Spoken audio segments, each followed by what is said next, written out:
जय श्री कृष्णा। आइए सुनते हैं इंदिरा एकादशी की यह कथा। भगवान श्री कृष्ण की भक्ति से भाव विह्वल होकर अर्जुन ने कहा, हे प्रभु, अब आप कृपा करके अश्विन माह की कृष्ण पक्ष की एकादशी की कथा को कहिए। इस एकादशी का क्या नाम है तथा इसका व्रत करने से कौन सा फल मिलता है, कृपा कर विधान पूर्वक कहिए। भगवान श्री कृष्ण ने अर्जुन से कहा, हे धनुर्धर, अश्विन माह के कृष्ण पक्ष की एकादशी का नाम इंदिरा है। इस एकादशी का व्रत करने से सभी पाप नष्ट हो जाते हैं। नरक में गए हुए पितरों का उद्धार हो जाता है। हे अर्जुन, इस एकादशी की कथा के श्रवण मात्र से ही मनुष्य को अनंत फल की प्राप्ति होती है। मैं यह कथा सुनाता हूँ, तुम ध्यान पूर्वक श्रवण करो। सतयुग में महिष्मती नाम की नगरी में इंद्रसेन नाम का एक प्रतापी राजा राज्य करता था। वह पुत्र, पौत्र, धन धान्य आदि से परिपूर्ण था। उसके शत्रु सदैव उससे भयभीत रहते थे। एक दिन राजा अपनी राज्य सभा में सुखपूर्वक बैठा था कि महर्षि नारद वहां आए। नारद जी को देखकर राजा आसन से उठा, प्रणाम करके उन्हें आदर सहित आसन दिया। तब महर्षि नारद ने कहा, हे राजन, आपके राज्य में सब कुशल से तो हैं। मैं आपकी धर्मपरायणता देखकर अत्यंत प्रसन्न हूँ। राजा ने कहा, हे देवर्षि, आपकी कृपा से मेरे राज्य में सब कुशल पूर्वक है तथा आपकी कृपा से मेरे सभी यज्ञ कर्म आदि सफल हो गए। हे महर्षि, अब आप कृपा कर यह बताएं कि आपका यहाँ आगमन किस प्रयोजन से हुआ है। मैं आपकी क्या सेवा करूं? महर्षि नारद ने कहा, हे नृपोत्तम, मुझे एक महान विस्मय हो रहा है कि एक बार जब मैं ब्रह्मलोक से यमलोक गया था, तब मैंने यमराज की सभा में तुम्हारे पिता को बैठे देखा। तुम्हारे पिता महान ज्ञानी, दानी तथा धर्मात्मा थे, मगर एकादशी के व्रत के बिगड़ जाने के कारण यह यमलोक को गए हैं। तुम्हारे पिता ने तुम्हारे लिए एक संदेश भेजा है। राजा ने उत्सुकता से पूछा कि क्या है संदेश। महर्षि कृपा कर यथाशीघ्र मुझसे कहें।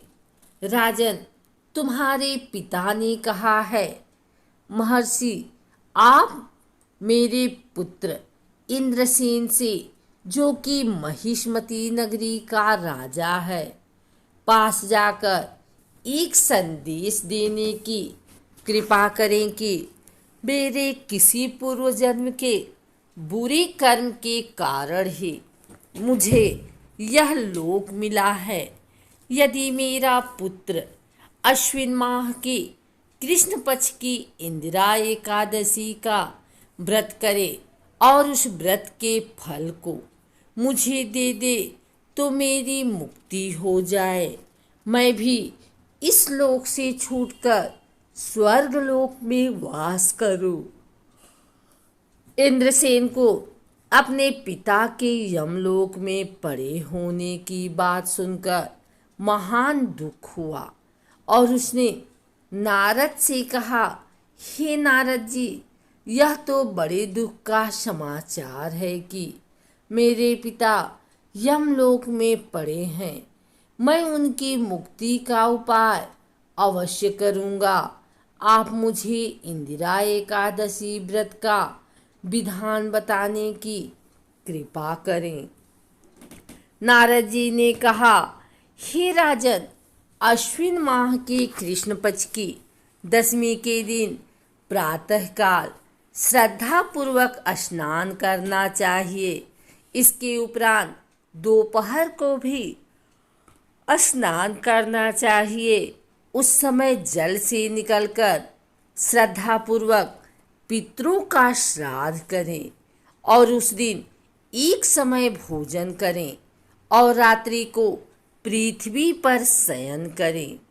इसके दूसरे दिन अर्थात एकादशी के दिन नित्य कर्मों से निवृत्त होकर स्नान आदि के उपरांत भक्ति पूर्वक व्रत को धारण करें और इस प्रकार संकल्प करें, मैं आज निराहार रहूँगा और सभी भोगों का त्याग कर दूंगा। इसके उपरांत अगले दिन भोजन करूंगा। हे ईश्वर, आप मेरी रक्षा करने वाले हैं। आप मेरे उपवास को संपूर्ण कराइए। इस प्रकार आचरण करके दोपहर को शालिग्राम जी की प्रतिमा को स्थापित करें और ब्राह्मण को बुलाकर भोजन कराएं तथा दक्षिणा दें। भोजन का कुछ हिस्सा गाय को अवश्य दें और भगवान विष्णु का धूप नैवेद्य आदि से पूजन करें तथा रात्रि को जागरण करें। तदुपरांत द्वादशी के दिन मौन रहकर बंधु बांधवों सहित भोजन करें। हे राजन, यह इंदिरा एकादशी के व्रत की विधि है। यदि तुम आलस्य त्याग कर इस एकादशी के व्रत को करोगे तो तुम्हारे पिता अवश्य ही स्वर्ग के अधिकारी बन जाएंगे। नारद जी राजा को सब विधान समझाकर आलोप हो गए। राजा ने इंदिरा एकादशी के आने पर उसका विधान पूर्वक व्रत किया। बंधु बांधवों सहित इस व्रत के करने से आकाश से पुष्पों की वर्षा हुई और राजा के पिता यमलोक से रथ पर चढ़कर स्वर्ग को चले गए। इस एकादशी के प्रभाव से राजा इंद्रसेन भी इस लोक में सुख भोग कर अंत में स्वर्ग लोक को गए। भगवान श्री कृष्ण ने कहा, हे सखा, यह मैंने तुम्हारे सामने इंदिरा एकादशी के महात्म्य का वर्णन किया है।